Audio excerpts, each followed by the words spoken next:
کاف ہا یا عین صاد، یہ تمہارے پروردگار کی مہربانی کا بیان ہے جو اس نے اپنے بندے زکریا پر کی تھی، جب انہوں نے اپنے پروردگار کو دبی آواز سے پکارا اور کہا کہ اے میرے پروردگار، میری ہڈیاں بڑھاپے کے سبب کمزور ہو گئی ہیں اور سر سفید بالوں کی وجہ سے چمکنے لگا ہے، اور اے میرے پروردگار، میں تجھ سے مانگ کر کبھی محروم نہیں رہا، اور میں اپنے بعد اپنے بھائی بندوں سے ڈرتا ہوں، اور میری بیوی بانجھ ہے، پھر بھی مجھے اپنے پاس سے ایک وارث عطا فرما جو میری اور اولاد یعقوب کی میراث کا مالک ہو، اور اے میرے پروردگار اس کو خوش اخلاق بنائیو۔ فرمایا اے زکریا، ہم تم کو ایک لڑکے کی بشارت دیتے ہیں جس کا نام یحییٰ ہوگا، اس سے پہلے ہم نے اس نام کا کوئی شخص پیدا نہیں کیا۔ انہوں نے کہا کہ پروردگار، میرے ہاں کس طرح لڑکا ہوگا جبکہ میری بیوی بانجھ ہے اور میں بڑھاپے کی اس حالت کو پہنچ گیا کہ سوکھ گیا ہوں۔ حکم ہوا کہ اسی طرح ہوگا۔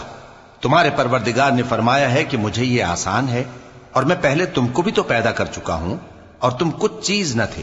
کہا کہ پروردگار میرے لیے کوئی نشانی مقرر فرما۔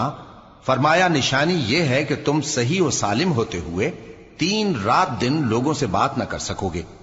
پھر وہ عبادت کے حجرے سے نکل کر اپنی قوم کے پاس آئے تو ان سے اشارے سے کہا کہ صبح و شام تسبیح کرتے رہو۔ فرمایا اے یحییٰ، ہماری کتاب کو مضبوطی سے تھامے رہو، اور ہم نے ان کو لڑکپن ہی میں دانائی عطا فرمائی تھی اور اپنے پاس سے شفقت اور پاکیزگی دی تھی، اور وہ پرہیزگار تھے اور وہ اپنے ماں باپ کے ساتھ نیکی کرنے والے تھے اور سرکش اور نافرمان نہیں تھے۔ اور جس دن وہ پیدا ہوئے اور جس دن وفات پائیں گے اور جس دن زندہ کر کے اٹھائے جائیں گے ان پر سلام ہے۔ اور کتاب یعنی قرآن میں مریم کا بھی تذکرہ کرو، جب وہ اپنے لوگوں سے الگ ہو کر مکان کے مشرقی حصے میں چلی گئیں، پھر انہوں نے ان کی طرف سے پردہ کر لیا تو ہم نے ان کی طرف اپنا فرشتہ بھیجا، سو وہ ان کے سامنے ایک خوبصورت مرد کی صورت میں آیا۔ مریم بولی کہ اگر تم پرہیزگار ہو تو میں تم سے بچنے کے لیے رحمان کی پناہ لیتی ہوں۔ فرشتے نے کہا کہ میں تو تمہارے پروردگار کا بھیجا ہوا یعنی فرشتہ ہوں، اور اس لیے آیا ہوں کہ تمہیں پاکیزہ لڑکا بخشوں۔ مریم نے کہا کہ میرے ہاں لڑکا کیوں کر ہوگا جبکہ مجھے کسی مرد نے بطور شوہر چھوا تک نہیں اور میں بدکار بھی نہیں ہوں۔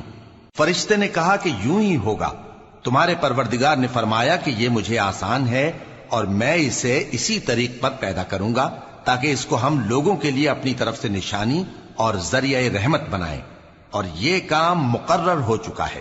چنانچہ وہ اس بچے کے ساتھ حاملہ ہو گئیں اور اسے لے کر ایک دور جگہ چلی گئیں۔ پھر درد ذہ ان کو کھجور کے تنے کی طرف لے آیا، کہنے لگی کہ کاش میں اس سے پہلے مر چکتی اور بھولی بسری ہو گئی ہوتی۔ تب ان کے ٹیلے کے نیچے کی جانب سے فرشتے نے ان کو آواز دی کہ غمناک نہ ہو، تمہارے پروردگار نے تمہارے نیچے ایک چشمہ پیدا کر دیا ہے، اور کھجور کے تنے کو پکڑ کر اپنی طرف ہلاؤ، وہ تم پر تازہ عمدہ کھجوریں گرائے گا، تو کھاؤ اور پیو اور آنکھیں ٹھنڈی کرو۔ اگر تم کسی آدمی کو دیکھو تو کہنا کہ میں نے اللہ کے لیے روزے کی منت مانی، تو آج میں کسی آدمی سے ہرگز کلام نہیں کروں۔ پھر وہ اس بچے کو اٹھا کر اپنی برادری والوں کے پاس لے آئیں۔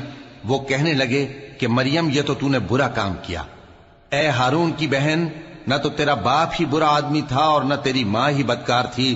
تو مریم نے اس بچے کی طرف اشارہ کیا۔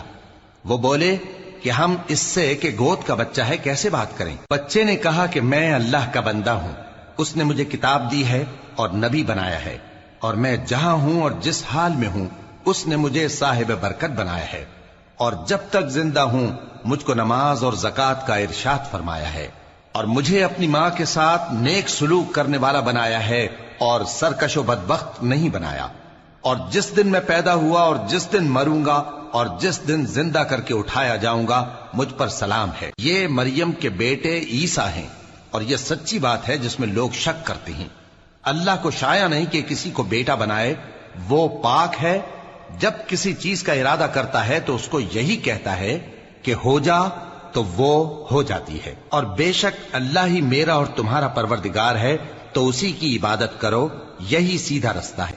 پھر اہل کتاب کے فرقوں نے باہم اختلاف کیا، سو جو لوگ کافر ہوئے ہیں ان کو بڑے دن یعنی قیامت کے روز حاضر ہونے سے خرابی ہے۔